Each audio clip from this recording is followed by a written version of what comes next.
तो कोरोना महामारी के बीच जब नियति ने ऐसी कहानी लिखी कि मजदूरों के सामने खाद्यान्न का संकट था, भूखी रातें थी, परिजनों को सही सलामत घर पहुंचाने की जिम्मेदारी थी, तब सरकारें उनसे किनारा काट रही थी। ऐसे में योगी सरकार ने लगातार न केवल कड़े कदम उठाए बल्कि उन बड़े कदमों से एक नई रेखा भी खींची जो मजदूरों के दिलों तक पहुंच रही है। लगातार सीएम योगी मैदान में डटे रहे, रात रात भर जागकर उन्होंने वो फार्मूला, वो प्लान तैयार किया जिससे उनको सुरक्षित भी रखा जाए, घर तक भी पहुंचाया जाए और अब रोजगार की भी तैयारी है। पर जब ये संजीदगी दिखाई जानी चाहिए थी तब सियासत क्यों होने लगी? मजदूरों को लेकर वो संवेदना हम हर वर्ग में क्यों नहीं देख पा रहे हैं? हर सरकारों में वो चेष्टा, वो सोच क्यों नहीं दिख पा रही? इसी मुद्दे पर आज की बहस, जिसके लिए तमाम मेहमान भी हमारे साथ जुड़े हुए हैं। सबसे पहले उनका परिचय आपसे करा देते हैं। हमारे साथ आलोक अवस्थी जी हैं, बीजेपी के प्रवक्ता हैं, सुरेंद्र राजपूत हैं, प्रवक्ता कांग्रेस हैं, आशीष चतुर्वेदी हैं, नेता सपा है, और सोहेल आबिद जी हैं,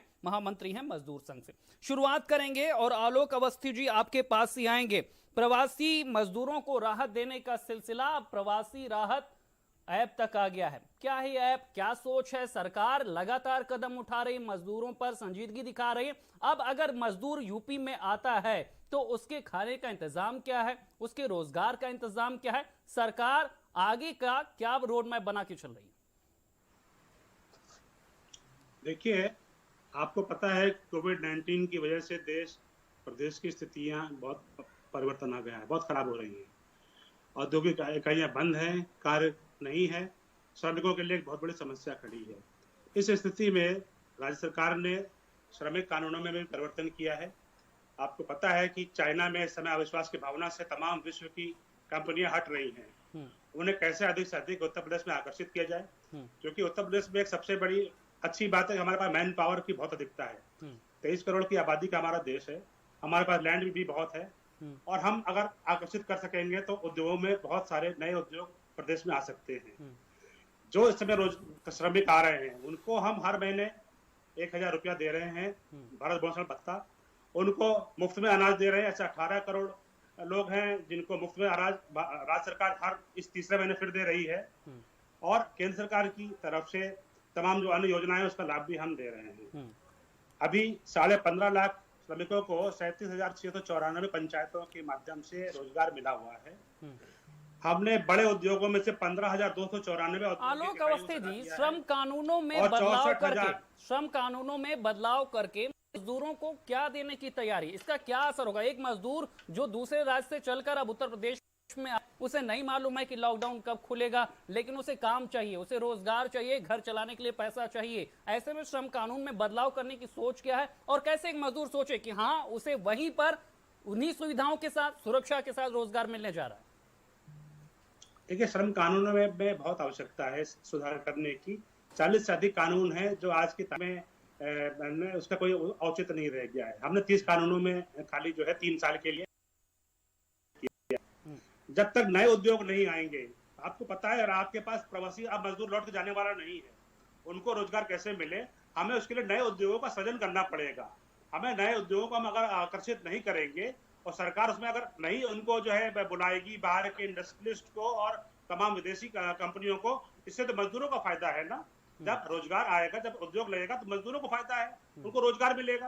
अब मान लीजिए इंडस्ट्री जो हमारे यहाँ है वो बैंकरप्ट हो गई, नहीं खुली, तो मजदूरों के लिए रोजगार की संभावना कहाँ पर जाएंगे? वो कहीं किसी प्रदेश में जाने वाले नहीं है, उत्तर प्रदेश के रहने वाले हैं, हम ही उनकी चिंता करने वाले हैं। इसलिए जो एक दुर्भावना फैलाई जा रही है, अब होगा चीनी मिलें प्रदेश में बेच दी गई थी, आज की तारीख में हम चीनी मिलों को आज तक की तारीख में भी चला रहे हैं। जिनके पास गन्ना खड़ा है वो भी आज जो है गन्ना बेच रहे हैं। रोड मैप क्या है साहब? रोड मैप क्या है? एक मजदूर अब समझना चाहता है कि वो जिस क्षेत्र में काम कर रहा था, हरियाणा में वो फैक्ट्रियों में काम कर रहा था, बिहार में वो किसी अलग तरह के काम में अभी लगा हुआ है, उसकी स्किल की जो मॉनिटरिंग का जिम्मा सौंपा गया है, करीब 20 लाख की संख्या बताई जा रही है। सीएम ने निर्देश दिया है कि इनका स्किलिंग डाटा तैयार किया जाए। आपको लग रहा है कि इसमें बड़ी चुनौतियां हैं अभी, जिसपे बहुत बेहतर काम करना पड़ेगा अगर सरकार की जो सोच है उसे अमल में लाना है?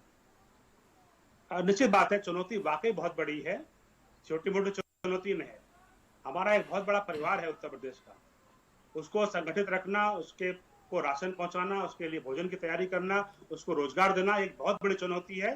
सरकार उसमें बराबर जूझ रही है। नई नई योजनाएं हम श्रमिकों के हित में लाएंगे और हम उनको रोजगार नहीं दे पा रहे हैं, हम फ्री में राशन देंगे, 1000 रुपए भरण पोषण भत्ता देंगे।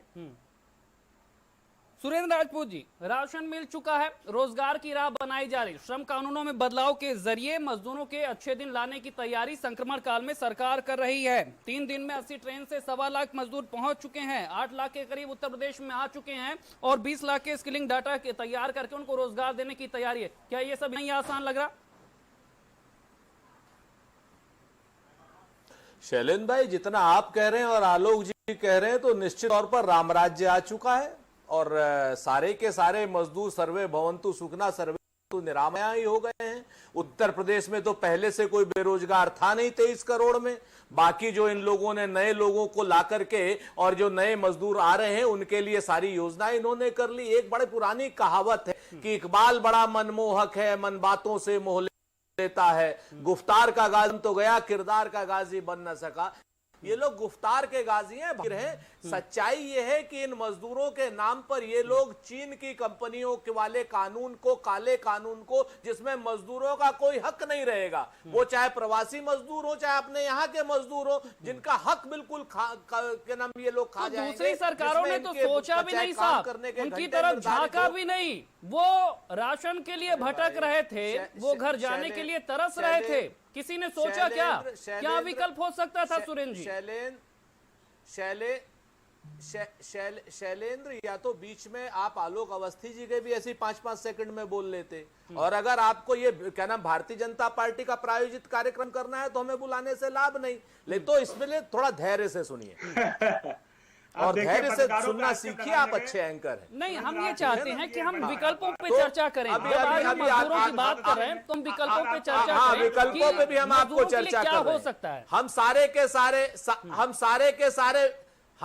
के सारे विकल्पों पे भी चर्चा कर रहे हैं। उत्तर प्रदेश में अगर सरकार अब आदित्यनाथ योगी जी की है और भारतीय जनता पार्टी के, तो वही सोचेंगे, कांग्रेस नहीं सोचेगी सरकार का काम। सरकार को कांग्रेस चेतावनी देगी कि हम आपसे संविधान के विरोध वाली कोई बात नहीं करने देंगे। हम आपको मजदूरों के हक पे डाका नहीं डालने देंगे। हम आपसे पूछेंगे कि वर्तमान के मजदूरों की स्थितियां क्या है, कितने मजदूरों को आपने काम दिया। बेरोजगारी की दर उत्तर प्रदेश में पूरे देश की सर्वाधिक है, 27% से ज्यादा है, आपको जानकारी है, और शायद अब इस वक्त 38% हो गई है, और जबकि सरकार कहती है पूरे देश में लगभग 7% है। और ये उत्तर प्रदेश के क्या नाम भारतीय जनता पार्टी के लोग सिर्फ गाल बजाने का काम कर रहे हैं। और रही बात राशन देने की, तो राशन सरकार के खजाने से दिया जा रहा है, और इस देने में कौन सी बहुत बड़ी बात, सारी सरकारें दे रही हैं, और सारी सरकारें मजदूरों के हितों में सोच रही हैं। कौन नहीं सोच रहा? उसके बाद भी उत्तर प्रदेश का मजदूर आज की डेट में रोजगार के लिए यहां से बाहर जा रहा है। पिछले 3 साल यहां सरकार, 6.5 साल जो है केंद्र में सरकार, उसके बाद भी अगर मजदूरों को इस तरीके से कहना पड़े, बिल्कुल जमीन पर यही तस्वीर है सुरेंद्र जी। सच्चाई से कोई इनकार नहीं कर सकता, इस सच्चाई से कोई इनकार नहीं कर सकता सुरेंद्र जी। लेकिन सवाल ये है कि जब पूरे देश में 13.5 करोड़ से ज्यादा संख्या है प्रवासी मजदूरों की, उत्तर प्रदेश में लगभग 1.5 करोड़ ऐसे ग्रामीण परिवार हैं जिनकी लाइफलाइन इन्हीं मजदूरों से चलती है, जिसकी संख्या करीब 5 करोड़ के करीब बैठती है। तो अगर इतनी बड़ी तादाद में मजदूर वापस आ रहे हैं तो फिर विकल्प क्या हो सकता था? सरकारों के सामने चुनौतियां थी, संक्रमण को रोकना भी है, उन्हें सुरक्षित लाना भी है, काम देना है, लेकिन उनके रोजगार के हकों को छीनना कोई विकल्प है क्या?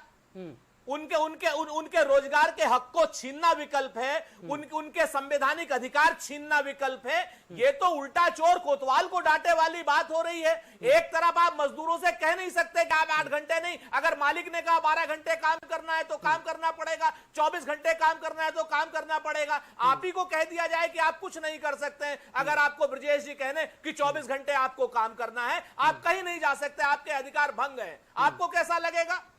इस तरीके के काला कानून या ड्रैकोनियन लॉ है, इसका हर तरीके से स्थिति जरा स्पष्ट कर दीजिए। जो बात सुरेंद्र राजपूत जी कह रहे हैं कि जब मजदूर पहले से ही परेशान है, अब यहाँ पर कानून में बदलाव किया जा रहा है जिससे जो पूंजीवादी सोच है वो शोषण कर सकती है मजदूरों की, उनके सामने और चुनौतियां होंगी। इसके लिए क्या कुछ प्रावधान किए जाएंगे कि शोषण भी ना हो और जो सहूलियतें आप देने की कोशिश कर रहे हैं वो मजदूरों तक पहुंचे?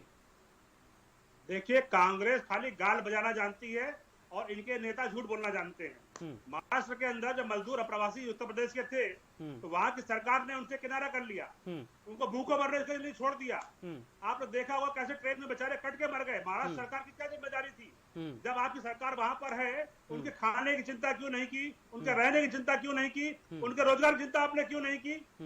तो सीधी बात यह है कि जो ये कांग्रेसी नेता है खाली गाल बजाते हैं, झूठ बोलते हैं और भ्रम फैलाते हैं, जबकि हमारी सरकार बाहर से मजदूरों को लेकर के आ रही है, उनके स्वास्थ्य की जांच करा रही है, उनको क्वारंटाइन कर रही है। आपके दावे अपनी जगह है, सरकार के प्रयास अपनी जगह है, चिंता और चुनौतियों के बीच चुनौतियों को अवसर में बदलने की सोच भी है, लेकिन ये सोच कितना जमीन तक पहुंच रही है, एक मजदूर क्या सोच रहा है, इसको लेकर सोहेल आबिद जी आपको डिबेट में लाएंगे। और आप बताइए साहब, श्रम कानून में बदलाव की जरूरत का मजदूरों पर क्या असर पड़ेगा? मजदूरों के ताजा हालात उत्तर प्रदेश में किस तरह से सरकार ने जो संजीदगी दिखाई है, आपको लग रहा है वो मजदूर समझ रहा है इसकी जरूरत थी या अभी बहुत कुछ करना बाकी है? दरअसल श्रम कानूनों में संशोधन जो है मजदूरों के अधिकारों की कटौती है और इसका हम लोगों ने विरोध किया है। अगर ये वाकई में मजदूरों को उनका हक देना चाहते थे तो अकेला उत्तर प्रदेश हिंदुस्तान का सूबा है जिसमें 3 साल के लिए श्रम कानून में संशोधन स्थगित किया गया है सारे मामलात। हम अभी तो रोजगार की चुनौती है ना, रोजगार तो देखिए, अगर में कोई मजदूर पहुंचा है, कोई बस्ती में पहुंचा है, कोई रोजगार कैसे देंगे? अगर रोजगार नहीं, यहाँ पे क्या करेगा, कैसे करेगा, ये भी तो अभी तय करना है। शैलेंद्र जी ये बताइए कि अगर रोजगार होता तो वो प्रदेश क्यों जाते, वो प्रवासी मजदूर क्यों बनते? गाँव पे रोजगार है ही नहीं, तभी गांव पे अगर रोजगार होता तो गांव छोड़कर क्यों जाते?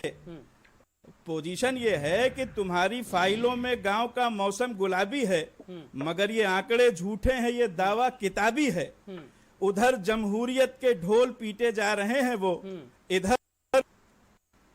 इधर पर्दे के पीछे बर्बरियत है, नवाबी। आदम गोडवी की लाइनें हैं जो आदम गोडवी की लाइन जो समझते। और अगर एक चीज शैलेंद्र जी और कहना चाहते हैं कि देखिए सार्वजनिक क्षेत्र में ही रोजगार दिया जा सकता और उसमें उसका अधिकार भी रहेगा। सोहेल आबिद और आप निजीकरण की तरफ जा रहे हैं। मजदूरों का बहुत आंदोलन देखा है, जॉर्ज फर्नांडिस से लेकर हम बंगाल की बात कर लें और बिहार की बात कर लें और गांधी के चंपारण आंदोलन को भी देख लें। बहुत लंबे समय से बात की जा रही थी कि ग्रामीण अर्थव्यवस्था के बारे में सोचा जाए। अब वक्त आ गया है संक्रमण काल में और योगी सरकार ने ये वो विजन पेश किया है कि मजदूरों को उनके गांव में ही रोजगार उपलब्ध कराया जाए, ये प्रवास रुके। बहुत वक्त लगेगा उसमें सर। अभी आपके पास कोई लाएमल नहीं तैयार है, अभी आपने सिर्फ बात कही है। रोजगार देने के लिए आपके पास अभी गांव में सिर्फ 100 दिन का जो है वो मनरेगा के अलावा कुछ भी नहीं है। तो विकल्प क्या हो सकता है? जब आप ये समझ लीजिए अभी 73 इस तरह की हो कि आप बहुत ज्यादा इन्वेस्ट कर नहीं सकते, आपको राह भी तकनी है नए निवेशकों की और साथ ही मजदूरों को रोजगार भी देना है। सार्वजनिक क्षेत्र में अवसर उपलब्ध कराइए ना। आप तो निजी क्षेत्र की तरफ जा रहे हैं, आप बिजली का निजीकरण करने जा रहे हैं। आप 8 जून को आपने सारे प्रदेशों से मांग लिया है कि किस तरीके से हम इसका फ्रेंचाइजीकरण कर देंगे, निजीकरण कर देंगे। आप तो बेरोजगार करने की बात कर रहे हैं, रोजगार देने की कब बात कर रहे हैं? और गांव में जब फैक्ट्री लगेगी तब जब आप रोजगार दे पाएंगे ना। सवाल का जवाब देंगे, लेकिन तब उससे पहले सुरेंद्र राजपूत जी आप अपनी बात रख लीजिए। देखिए 2-3 बड़ी सुहेल साहब ने, चूंकि ये भारतीय मजदूर संघ से हैं और आरएसएस की बॉडी है वो, सच्चाई ये है कि सरकार को इनकी बात सुननी चाहिए। रोजगार के सृजन जो है वो नहीं है और आज भी भारत की ग्रामीण अर्थव्यवस्था और उत्तर प्रदेश का ग्रामीण मजदूर सिर्फ और सिर्फ कांग्रेस की दी हुई मनरेगा पर आश्रित है। इन लोगों ने आज तक कोई नया काम नहीं किया। 4,80,000 करोड़ के इन्होंने एमओयू साइन किए थे। कितने एमओयू धरती पर आए जरा बताएं? कौन सा कॉरिडोर बना और कौन सी कंपनियां बनी? करना क्या इतना आसान है किसी भी राज्य के लिए? वो तो सतत प्रक्रिया है ना। लेकिन एकाएक नहीं साहब, एकाएक नहीं, 4,80,000 करोड़ के एमओयू साइन किए थे योगी सरकार ने 3 साल पहले। कितने रुपए की योजनाएं आई जरा बताएं तो? बांदा के कॉरिडोर में बता दे, लखनऊ में बता दे, कई बस्ती में बता दे, गोरखपुर में बता दे, कौन सा कारखाना चालू हुआ? आज जरा बताएं ना। कारखाना 7 साल से ये योगी सरकार कह रही थी कि हम चालू करा देंगे। आदरणीय मोदी जी भी कह करके गए थे। जो गोरखपुर का फर्टिलाइजर का कारखाना था चालू हुई? वहां की उत्तर प्रदेश की, पूर्वी उत्तर प्रदेश की शुगर मिलें चालू हुई? कहां से रोजगार देंगे आप? आप सिर्फ गाल बजा रहे हैं, रोजगार छीनने का काम कर रहे हैं। ठीक है। बीएड-टीटी के बच्चों के रोजगार आलोक छीनने अवस्थी का जवाब काम कर दे रहे हैं, दीजिए। शिक्षा आलोक मित्रों अवस्थी के जवाब बच्चों दे का दीजिए। रोजगार छीनने का काम देखिए, कर रहे हैं। आप अगर कहीं ना सुरेश कहीं जो राजपूत की सरकार की बात नौकरियां हैं, करें, बड़ी से नौकरियां हैं, पर कहीं ना कहीं आप रोके हुए हैं, जिसकी वजह से लोग बाहर जा रहे हैं। जरा सा बात करने दीजिए, अवसर दीजिए। देखिए, सुरेश राजपूत जी हमारे बड़े अच्छे मित्र हैं। जिस समय 22 चीनी मिलें सरकार ने बेची थी, ये सरकार के समर्थक दल थे। उस समय इनकी आवाज कहां चली गई थी? श्रमिकों के रोजगार की चिंता करने बिल्कुल वाले नहीं। जो आज खाली गाल बजा रहे हैं, उस समय चीनी मिलें जब बिक रही थी, आपने विरोध क्यों नहीं किया? और जो ये आपकी जो फर्टिलाइजर फैक्ट्री बंद हुई है, बिल्कुल किया। आपके राज्य में बंद हुई है, उस समय आपने इसको चलाने का प्रबंध क्यों नहीं किया? हमारी सरकार ने तो फर्टिलाइजर अरे भाई, 7 साल हो गए, क्यों नहीं अभी तक चालू की? आपका तो मुख्य वो था, ये एजेंडा था, अभी तक आपने चालू नहीं की। तो खाली जो है झूठ बोलने, अभी अपना मजदूर क्या करे, ये माल में स्पष्ट हिस्सा करिए ना, लेंगे आलोक अवस्थी और जी। कांग्रेस झूठ आप बोल रहे हैं आलोक अवस्थी जी, आपको झूठ नहीं बोलना चाहिए। आप तो विद्वान प्रवक्ता, ब्राह्मण है, कम से कम भगवान से डर करके झूठ लेकिन आगे वो क्या करेगा? शोषण किया। आशीष चतुर्वेदी जी हमारे साथ जुड़े हुए हैं, सपा नेता हैं। शोषण किया जाए, आशीष उसके लिए खाली योजना बनाई है आपने। आशीष जी से इसमें सवाल है। लगातार आशीष बोलने जी, से और जो झूठ बोलने से ताजा कोई हालात फायदा नहीं है, है। मजदूर हमारी सैकड़ों सरकार किलोमीटर पैदल चल के आ रहे 1.5 थे। लाख करोड़ का सरकार ने कहा कि इन्वेस्टमेंट आपके लिए प्रदेश में बसों का जा चुकी है। इंतजाम किया जाएगा, ट्रेनों का काम इंतजाम शुरू हो किया गया है, जाएगा, जमीन इंतजाम करके परचेज हो गई है, सुरक्षित उनको घर ट्रांसफर हो तक गई है पहुंचाया गया। और काम लेकिन शुरू हो आगे की गया है। कहानी क्या इतनी आसान है? आगे भी बहुत कदम उठाने, एक लंबा अरसा भी सामने है। जब उनके खाने पीने के बारे में सोचना है, उनके बच्चों की पढ़ाई के बारे में सोचना है, उनके भविष्य के बारे में सोचना है। बस पीछे निश्चित रूप से बहुत कुछ है जो करना चाहिए, लेकिन ज़मीन पे ऐसा कुछ होता खास दिख नहीं रहा है। और कुछ नहीं होता दिख रहा। मजदूरों की हालत, अगर आप कभी गांव क्षेत्र में अपने टीम को भेजेंगे तो आप निश्चित रूप से वास्तविकता को खुद ही देख सकते हैं कि क्या हालात हैं। यहाँ जो भारतीय जनता पार्टी के प्रवक्ता जो कहते रहते हैं, केवल जो अभी बोल रहे हैं उनकी नहीं, बाकियों की भी जब मैं बातें सुनता हूँ तो मुझे ऐसा लगता है, मुझे वो बचपन के पंचतंत्र की कहानियों के किस्से याद आ जाते हैं कि बस सुनते रहिए, एक लुभावनी सी कहानी है और रोज सुनते रहिए, उससे कुछ नहीं होने वाला है जनाब। आपने जो मजदूरों को लाना था, रोजगार तो बाद की बात है। महाराष्ट्र में कौन सा तंत्र था? पंचतंत्र की कहानियां उत्तर प्रदेश में है, तो यहाँ पर कौन सा तंत्र था? जनाब जब मैं बोल लूं तब आप बोलिए ना। आप जब मैं बोल लूं उसके बाद आप बोले, मैं बीच में मत बोलिए। बताइए। आपसे गुजारिश है मैं ये कह रहा था कि जब मजदूरों को पहले लाना पहली प्राथमिकता है, उसके बाद हम उनको रोजगार देंगे। अभी आप लाने के सवाल पे आ जाइए। अब भारतीय जनता पार्टी ने कह दिया कि हम उनको लाएंगे, ट्रेन चलेगी, उसमें भी टिकट ले, आप पैसे ले रहे हैं। तो जो गरीब आदमी 20 दिन 25 दिन एक महीने से कमाई नहीं है, उस आदमी से टिकट कैसे लिया जा सकता है? महाराष्ट्र नहीं, सरकार आप- ने पैसा लिया है, राजस्थान की सरकार ने पैसा लिया है, केरल की सरकार ने पैसा लिया है। अरे आप झूठ बोलते हैं आलोक कई अवस्थी, जगह- आपको कई जानकारी जगह नहीं है। आप पूरी भारतीय जनता पार्टी टिकट के मामले में झूठ बोल रही है। कांग्रेस पार्टी उनका पैसा दे रही है और आप जैसे लोग सिर्फ और सिर्फ मिथ्या प्रचार कर रहे हैं चैनलों पर बैठ करके। टिकट है हमारे नहीं, पास, वो तो आपके गूगल पे है। 700 गूगल पे बहुत क्लियर लिखा है, श्रमिक रेलवे और उसमें स्लीपर क्लास का किराया लिया जा रहा है। वो मोदी जी का खुद का बयान है भाई कि गुजरात से ब्लैक हुए हैं टिकट। नहीं, वो मोदी जी का खुद का बयान है, उसमें डायरेक्टिव है कि ट्रेन में टिकट लेना और है। एक चीज और बता दूं, टिकट में भैया, आप ना करें। हम भविष्य के बारे में लेना है। मजदूरों के भविष्य के बारे में सोचिए। आलोक अवस्थी जी, आप आलोक शुद्ध अवस्थी रूप जी, से गलत बयान कर रहे हैं टिकट पे चैनल पर टकराव बैठकर। का वक्त नहीं है, टिकट पे टकराव का वक्त नहीं है। बिल्कुल नहीं दिया। वक्त है मजदूरों के भविष्य के बारे में सोचा जाए। जो पैसे संजीव लिए जी हैं, दिखाई जा रही बिल्कुल है। आप भारतीय झूठ जनता बोल रहे हैं पार्टी आलोक केवल अवस्थी। ले रही आपकी है। भारतीय आप जनता मध्यम पार्टी वर्ग के से उसकी कार्यकर्ता सैलरी काट रहे टिकट हैं। ब्लैक करने के धंधे आप में लगे डीजल हुए हैं। पेट्रोल जब पूरी दुनिया में सस्ता हो रहा है, करने के धंधे में अभी लगे आप हुए हैं। डीजल पेट्रोल हमारे पास महंगा वक्त की कर रहे कमी हैं। है, वक्त की कमी है साहब। सोहेल आबे जी, क्या आपको लगता है मजदूर जो है, जो ये आलोक अवस्थी जी, जब पाकिस्तान ने 15 रुपए लीटर पेट्रोल डीजल कम कर दिया तो आपकी सरकार क्यों महंगा कर रही है भाई? पूरी दुनिया में डीजल पेट्रोल सस्ता हो रहा है, पाकिस्तान में सस्ता हो रहा पेट की है। रोटी मिले, उसका परिवार पले। आपने अभी तो आप खाली जबानी बातें कर रहे हैं ना, इसको अमली जामा पहनाने के लिए आप मजदूर सोच सही है, प्रतिनिधि को भी सरकार की शामिल कर विजन है, लीजिए। इसमें आप बदलाव खुद का ही ना विजन है। सब कुछ कर दीजिए और ब्यूरोक्रेट के भरोसे मत रहिए। जनप्रतिनिधियों को बुलाइए, मजदूर प्रतिनिधियों को बुलाइए कि क्या लाए अमल तैयार करना चाहिए, तब आगे जाके, और उसमें काफी वक्त लगेगा उनको रोजगार से जोड़ने में। अभी वो सब बेरोजगार हैं। आप देखिए कि किस तरीके से एक्सीडेंट में सैकड़ों मजदूर हमारे सड़क पे मर गए। हाँ, ये सही बात है कि उनकी उत्तर प्रदेश सुरक्षा का भी सरकार ख्याल ने रखना है। सबसे पहले काम किया, लेकिन उसमें भी उन्होंने देर की और काफी देर से उठाया हुआ सही छूट कदम। रही है। आलोक अवस्थी जी, महिलाएं भी बड़ी संख्या में आ रही, जो मजदूर हैं उनके बारे में भी सोचना है, उनके रोजगार उनकी सुरक्षा के बारे में भी सोचना है। और जो बात यहां पर सोहेल आबिद जी कह रहे हैं, क्या उन्हें भी शामिल किया जाएगा?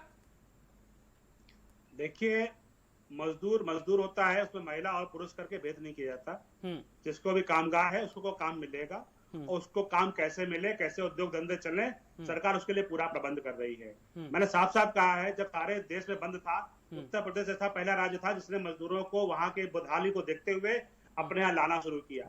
कैसे हमने उनके लिए खाने की व्यवस्था बराबर कर रहे हैं, रहने की व्यवस्था हमने कर रखी है, उनको फ्री अनाज दे रहे हैं। वहीं कांग्रेस जो है भूखे मजदूरों को लूट रही है, राजस्थान में लूट रही है, महाराष्ट्र में लूट रही है, गुजरात में इन्होंने एक ट्रेन बुक कराई है अहमद पटेल ने। उत्तर प्रदेश में आलोक अवस्थी नाम के भारतीय जनता पार्टी के हमारे प्रवक्ता को शुद्ध भारतीय जनता पार्टी ने झूठ बोलने का काम दिया हुआ है।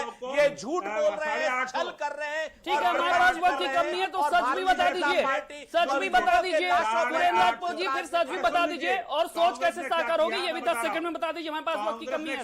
सच ये है कि भारतीय जनता पार्टी इस आपदा के वक्त पर पूरी तरीके से निर्लज्ज राजनीति कर रही है। और चाहे राजस्थान की सरकार हो, चाहे मध्य प्रदेश की सरकार हो, वो अपने हिसाब से काम ठीक कर रहे हैं। लेकिन ये लोग जो है हर चीज पर राजनीति करने का राजनीति नहीं होनी चाहिए, संवेदनशीलता की पराकाष्ठा कर रहे हैं। उसकी राह तैयार करनी चाहिए। मुंबई की मैं बात बता दूं कि मुंबई में जो इन्होंने नोडल ऑफिसर भेजा है वो उत्तर प्रदेश के मजदूरों को ले ही नहीं रहा है। मुंबई में जो इन्होंने नोडल ऑफिसर भेजा है वो उत्तर प्रदेश के मजदूरों को ले ही नहीं रहा है। भारत समाचार एवं